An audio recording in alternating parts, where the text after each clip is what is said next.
Bonjour, bienvenue sur Jour du Tarot. Quelle décision prendre? Si vous êtes en train de réfléchir entre plusieurs possibilités, vous devez prendre une décision et vous devez choisir, vous êtes au bon endroit, vous aurez une aide pour ce choix, une aide pour prendre la bonne décision. Si en ce moment vous sentez que vous êtes dans une impasse et vous sentez qu'il faut prendre une décision, mais vous ne savez pas exactement même laquelle, pour continuer à évoluer, pour changer quelque chose, vous êtes aussi au bon endroit. Ici, je vais tirer une carte. Bon, je vais en tirer plusieurs, vous allez pouvoir choisir, mais il y aura une carte dans chaque tirage qui nous donnera des mots-clés, des aides pour prendre la décision qui est la meilleure pour vous en ce moment. Selon quels critères? Je ne sais pas, des critères de l'univers, ceux qui vous amèneront vers ce qui est le meilleur pour vous en fin de compte. C'est parti. Quelle décision prendre pour vous?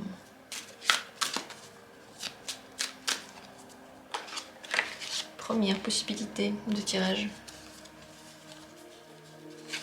Deuxième possibilité.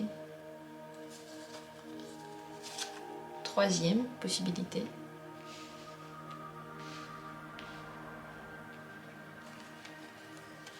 Quatrième possibilité. Cinquième possibilité. 5 cartes au choix. Ne vous affolez pas. Oui, il y a du choix. Comme il y a du choix lorsque vous regardez les vidéos YouTube. Il y a beaucoup de vidéos. Vous avez la possibilité de choisir. Dans ces moments-là, le choix ne vous pose pas problème. Vous prenez simplement la vidéo qui vous regarde le plus. Ici, les cartes sont pareilles. Mais le choix que vous allez faire reste le même. Avec la même liberté, légèreté. Juste prenez l'une de ces cartes. Vous ne posez pas trop de questions. Plus vous réfléchissez au choix, moins vous êtes connecté à vous. Juste dans un coup de tête, prenez l'une des cartes. Je commence tout de suite. Dans la description, vous trouvez les minutes pour chacune des réponses. Et c'est parti, la première carte. Quelle décision prendre? C'est la carte du temps. Vous savez, la bonne décision, c'est celle qui vous est apparue au tout premier instant, avant d'avoir commencé à réfléchir aux différentes possibilités. C'est celle qui inclut cette notion de temps, dans laquelle vous pensez au fait que justement, il y a un temps qui est imparti, un temps qui reste, un temps qui va venir. Le temps va passer, le temps va être long, le temps va être utile pour quelque chose. Prenez la décision dans laquelle vous prenez en compte cette notion de temps. Par exemple, je donne quelques exemples si vous vous sentez perdu maintenant. Par exemple, si vous posez la question de est-ce que vous devriez ou non continuer une relation, est-ce que vous êtes sur la bonne voie dans une relation, dites-vous que ce qui se passe maintenant risque de durer toute votre vie si vous restez avec cette personne. La personne, tout à coup, par miracle ou par une magie incroyable, ne va pas devenir quelqu'un d'autre, elle va rester elle-même. Imaginez-vous qu'avec cette personne, ce sera comme ça, comme c'est maintenant, pas comme c'est dans votre imagination parfaite, comme c'est maintenant sur le long terme. Est-ce que c'est ok pour vous ou pas? Un autre exemple par rapport à cette notion de temps, si vous aviez la possibilité, je sais pas, d'acheter plusieurs frigos, et puis dans un magasin vous avez vu un frigo, vous vous êtes décidé pour ce frigo, et puis ensuite il y a des gens qui viennent, qui disent écoutez, lisez sur les frigos, vous allez pouvoir avoir plus d'infos et peut-être choisir un meilleur frigo. Et bien dans cette question-là, la notion de temps, n'oubliez pas, c'est le frigo que vous avez vu au début. Cette décision qui vous est apparue dès le début. Bon, c'est un exemple comme ça, au hasard, pour que vous compreniez de quoi je parle. N'oubliez pas que la décision dans laquelle vous ne pensez pas au long terme, qui est prise vraiment sur le court terme, sur les quelques jours, les quelques mois à venir, ça va être une décision qui ne vous mènera à nulle part. Il faut prendre une décision, la décision qui prend en compte eh bien, votre vie, que votre vie va se dérouler dans ces nouvelles conditions dictées par cette décision. Un autre petit conseil dans la prise de décision, si vous ne savez pas quoi choisir, délimitez-vous un temps. Mettez sur votre téléphone ou n'importe où, sur l'horloge, regardez, mettez 1 minute. Et pendant 7 minutes, vous réfléchissez comme vous voulez. Mais à la fin de la minute, vous marquez sur un bout de papier votre décision. Et vous savez qu'au bout de cette minute, vous ne pourrez plus la changer. Lorsqu'on a comme ça un temps qui passe et on doit tout à coup décider, la décision qui apparaît à nous, c'est la seule qu'on peut prendre en fait. La seule qu'on peut prendre quand on sait que dans quelques instants, on va devoir l'annoncer. Voilà, quelle décision prendre. J'espère que ce tirage pour vous a été utile. Bien sûr, je ne vous dis pas exactement laquelle des décisions auxquelles vous pensez. Si vous voulez aller plus en détail, vous pouvez toujours venir en consultation. Mais déjà, avec ces aides, vous pouvez prendre la bonne décision pour vous. On continue avec la deuxième carte. Quelle décision prendre pour vous? La décision dans laquelle vous allez inclure très différents facteurs. N'oubliez pas que vous êtes une personne qui est toujours en transformation et que vous ne serez plus pareil aujourd'hui et demain. Dans votre décision, la bonne pour vous, il faut inclure cette notion de flexibilité.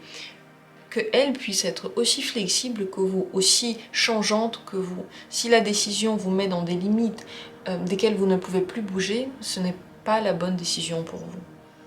Vous n'avez pas besoin maintenant de prendre la décision qui va être complètement définitive. Lorsqu'on parle de cette notion de flexibilité, on parle aussi de l'idée que cette décision, vous pourrez la changer. N'oubliez pas ça. Ce que vous pensez aujourd'hui peut changer demain. Donc vous pouvez maintenant prendre une décision passagère sur, entre deux mondes en fait, parce que c'est cette carte, c'est entre deux mondes. Entre le point A et le point B. Le départ et l'arrivée. Entre ces deux états, vous pouvez prendre une décision passagère qui va vous amener d'un état à l'autre ou qui va vous faire passer un certain temps dans lequel vous aurez certains événements, certaines transformations. Et ensuite, cette décision pourra changer. La meilleure décision pour vous maintenant, ce n'est pas celle qui vous fixe et vous lie sur le très long terme. C'est celle qui va vous permettre de décider spontanément ensuite. Celle qui va le mieux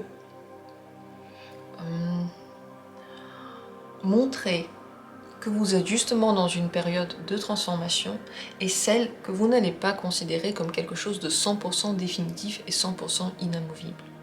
Ce serait maintenant une erreur de choisir et de décider pour le très long terme, de choisir et de décider par rapport à un seul détail de votre vie sur des années et des années. N'oubliez pas, vous changez, votre avis change, vos réactions changent. Ce qui était vrai pour vous hier ne sera peut-être pas vrai pour vous aujourd'hui. En fonction de cette notion-là, prenez votre décision. Et bien entendu, ne pensez pas, lorsque vous prenez cette décision, à ce que vous serez demain et à ce que vous étiez hier. Ce qui se passe entre le point de départ et le point d'arrivée, ce n'est pas par rapport à ça que vous devez prendre la décision. Elle devrait être prise par rapport à ce qui se passe entre les deux et dans l'état exactement où vous vous trouvez maintenant. J'espère que ça vous a aidé. Si vous avez besoin de plus de détails sur votre décision, bien sûr, venez en consultation parce que ici on parle seulement de grandes lignes qui vont vous aider à prendre une décision et j'espère que ça a été utile parce qu'avec ça déjà vous pouvez avoir une réflexion différente peut-être de ce que vous avez eu au départ. On passe à la troisième carte. Comment maintenant décider quelle est la bonne décision pour vous? La bonne décision n'est pas une décision facile. Ce n'est pas celle dans laquelle vous allez être complètement dans votre zone de confort. C'est au contraire celle qui va vous sortir de la zone de confort.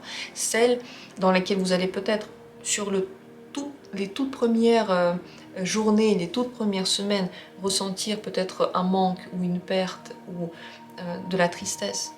Mais sur le long terme, vous allez grandir. Et sur le long terme, la décision pour vous va être un grand bénéfice en fait. Cette carte, ça s'appelle drame. La décision difficile que vous avez à prendre maintenant, le mieux c'est de la regarder telle qu'elle est et aussi la situation, la regarder telle qu'elle est. Ne vous cachez pas de la vérité. Ne vous dites pas c'est pas possible que ce soit comme ça, c'est quand même pas possible d'avoir ça dans sa vie. Non, c'est possible si vous le vivez maintenant et ça sert à rien de fermer les yeux. Regardez en face ce que vous vivez, soyez conscient et 100% 100% en fait dans votre vie, ancré, que ce soit dur, pas dur, vous voyez. Mais la décision que vous prenez, prenez-la par rapport à ce que vous vivez. N'ayez pas peur de souffrir un peu. Peut-être souffrir un peu, c'est quelque chose qui pourrait vous aider à ne pas souffrir sur le long terme. Pensez à la chirurgie. Lorsqu'on a une intervention chirurgicale, ça fait mal. Et sur le coup, c'est quelque chose qui est dangereux, qui demande une période de réhabilitation qui est douloureuse, qui est désagréable. C'est difficile à supporter. Mais sur le long terme, ça améliore la vie. Ça permet même de survivre. Ça permet même d'être en meilleure santé qu'avant. N'oubliez jamais cet aspect-là. Il est vrai en chirurgie et il est vrai aussi dans plein d'autres domaines. Parfois c'est dur par exemple de dire adieu à une personne lorsqu'on doit faire un deuil ou lorsqu'elle part de notre vie, lorsqu'elle n'est plus présente dans notre vie. Et on veut peut-être, pour rester dans cette zone de confort, le plus possible s'accrocher à cette idée, à cette personne, à son souvenir. Mais en faisant ça, on ne fait pas revenir la personne, on ne peut pas l'obliger à faire revenir. Qu'elle soit décédée, qu'elle soit juste partie, qu'elle a pris la décision de ne plus communiquer. On ne peut pas aller contre sa volonté, mais on peut accepter ce qui se passe et prendre une décision difficile maintenant de couper le cordon pour après aller mieux. Ça, c'est un exemple, je ne sais pas s'il correspond à votre situation ou pas, mais vous savez que la bonne décision, c'est une décision qui ne va pas être facile, mais qui est inévitable et tôt ou tard, en fait, vous allez la prendre. Tôt ou tard, vous savez qu'elle devra être prise. Et plus tôt c'est, plus facile ce sera. Voilà pour votre aide. J'espère que ça vous a aidé. Laissez des commentaires, dites-moi si ça vous a aidé ou pas. Si vous avez besoin de plus de détails par rapport à votre situation particulière, venez en consultation. Quatrième possibilité, si c'est elle que vous avez choisie, on regarde comment prendre cette décision. Quelle est la bonne décision pour vous? La décision qui sera la bonne, la décision à prendre, c'est celle qui inclut une connaissance très profonde, très globale. Pour prendre la bonne décision, cette carte vous conseille de vous détacher des détails de votre situation et de regarder la situation en grand. Qu'est-ce que vous voyez en grand? Pas de votre point de vue, mais du point de vue de l'univers. Celui de l'évolution, de la grande évolution de l'humanité, celui de la grande évolution de votre vie, celui de l'évolution globale et de l'interdépendance de tout ce que l'on voit dans le monde, de tout ce qui se passe. Aucune chose n'est là par hasard, aucun mal n'arrive par hasard, aucun bien n'arrive par hasard. Tout ça a une cause et une conséquence, et surtout un but. Dans votre prise de décision, les cartes vous conseillent de voir ce grand schéma qui, en réalité, il est mystérieux pour nous, il n'est pas connu. Mais on peut s'imaginer comment il est, on peut s'imaginer quelles sont ses raisons, et surtout, on peut, en se détachant quelques instants de notre propre place, comprendre qu'on est tout petit, qu'on sert un tout petit peu tout l'univers, que notre rôle, on doit le jouer pour que le reste tourne, soit en mouvement, soit en évolution. C'est pour ça qu'on est là. Chacun joue un tout petit rôle. Mais dans la mer, vous voyez, il y a des toutes petites gouttes. Et pour faire du sable, il faut aussi de toutes petites bouts de sable. Sans ces petits bouts, il n'y a rien. Sans nous, il n'y a rien. Pour prendre la bonne décision, donc servez-vous de cette connaissance haute. Si vous avez des connaissances dans, je ne sais pas, des sphères mystérieuses comme la méditation, des choses qu'on ne peut pas vraiment exactement toucher, comprendre, des choses comme, je sais pas, la foi, la connaissance peut-être même de la physique, de la chimie, des choses dans lesquelles vous êtes expert. Comparez votre situation à ces connaissances-là et voyez comment elles auraient pu tourner si c'était un autre domaine, le domaine de la physique, le domaine de la foi ou le domaine je sais pas, des organismes microscopiques. Pensez en dehors de votre place. Voilà le grand conseil pour votre décision.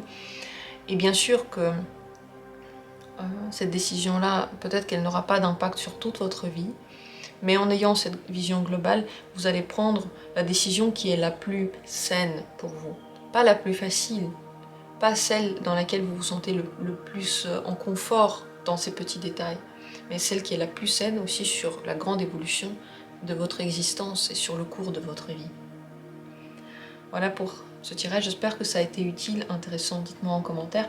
Bien sûr, si ça n'a pas été suffisant, vous pouvez venir en consultation, parce que quand il faut prendre une décision, moi je ne sais pas exactement par rapport à quoi, et entre quelles possibilités, vous pouvez me parler de ça si vous voulez en consultation. Et on passe à la 5e carte. Quelle décision prendre? Quelle est la bonne décision pour vous? Comment la trouver? Vous devez regarder les signes. En réalité, la bonne décision vous a déjà été soufflée, ou surtout, non, la mauvaise décision, on vous a déjà dit que c'est la mauvaise. La décision qu'il ne faut pas prendre, on vous a déjà dit que c'était pas bon pour vous. Il y a eu des signes, il y a eu des intuitions, il y a eu des sensations, il y a eu des gens qui vous l'ont dit, il y a votre bon sens qui vous dit que c'est peut-être pas le bon chemin. Et puis de l'autre côté, il y a un petit truc qui vous dit « Ah, mais je veux quand même le faire ». Ce truc-là, tout me dit qu'il ne faut pas le faire, mais je veux le faire. Eh bien, ce truc, il ne faudrait pas le faire. Mais attention, si vous sentez que vous voulez quand même le faire, que malgré tout, vous voulez passer par cette expérience-là, eh bien, vous êtes le seul qui devait connaître les expériences que vous devez passer. C'est intuitif, c'est complètement intuitif, c'est complètement inconscient, les expériences qu'on décide de vivre. Lorsque on décide de faire quelque chose alors même que tout le monde nous dit non, ou on décide de ne pas faire quelque chose alors que tout le monde dit fais-le, ça c'est quelque chose, comme dit, de complètement inconscient que l'on fait parce que on doit passer par certaines étapes de notre vie, que ce soit facile ou difficile, on doit le faire, on ne peut pas le fuir. Donc si vous sentez quand même que vous devez le faire, faites-le. Mais si vous voulez prendre la bonne décision et si vous voulez vous servir du conseil, eh bien regardez les signes, ils ont déjà été nombreux. Vous voyez si par exemple vous devez décider est-ce que vous voulez ou non rester dans une relation, eh bien vous avez déjà vu comment est la personne dans cette relation. Est-ce qu'elle vous a déjà fait du mal? Est-ce que dans la relation vous vous sentez malheureux? Est-ce que vous avez tout ce dont vous avez besoin? Si la réponse à ces questions-là, elle a été oui ou non, parce que j'ai dit différentes questions, si cette personne vous a déjà fait du mal, si vous vous sentez pas bien, si vous trouvez que cette personne n'est pas gentille, quelle question peut encore se poser? Quelle question peut encore se poser? Vous avez la réponse. Pareil, si vous êtes en train de décider, par exemple, pour continuer ou non un travail, si vous vous sentez mal dans ce travail, si on vous traite mal, si vous n'aimez pas ce que vous faites, si seulement parfois vous avez du plaisir et le reste du temps vous êtes malheureux, quelle question peut encore se poser? Vous avez déjà eu tous les signes. Et la décision que vous ne devez pas prendre, vous la connaissez. Bien sûr, toutes les autres décisions, en fait, toutes les décisions contraires à ce que la vie vous a dit non, seraient bonnes pour vous, forcément. N'oubliez pas ça, n'oubliez pas que les expériences que vous vivez, c'est celles que vous décidez de vivre, c'est ni bien ni mal, c'est votre chemin, donc ne vous sentez pas coupable par rapport à vos décisions, c'est les vôtres. Vous avez le droit de les vivre comme vous voulez, tel que vous décidez. Voilà pour ce tirage, j'espère que ça vous a aidé. Si vous avez besoin de plus d'explications, de détails par rapport à votre situation en particulier, le mieux c'est de venir en consultation parce que moi je ne connais pas les différentes possibilités que vous avez, mais j'espère qu'avec ce tirage vous avez eu le plus de détails possible pour prendre une décision réfléchie, pour vous-même prendre votre décision, c'est le mieux. Les cartes nous aident, mais c'est notre vie et nous prenons les décisions. Je vous remercie du fond du cœur d'avoir été là. Je vous souhaite à tous d'être en paix avec vos décisions, de ne jamais douter. Une fois que vous avez décidé, de ne jamais douter de vous et de votre intuition et de ce que vous voulez dans votre vie. Merci à vous tous et à bientôt pour d'autres tirages.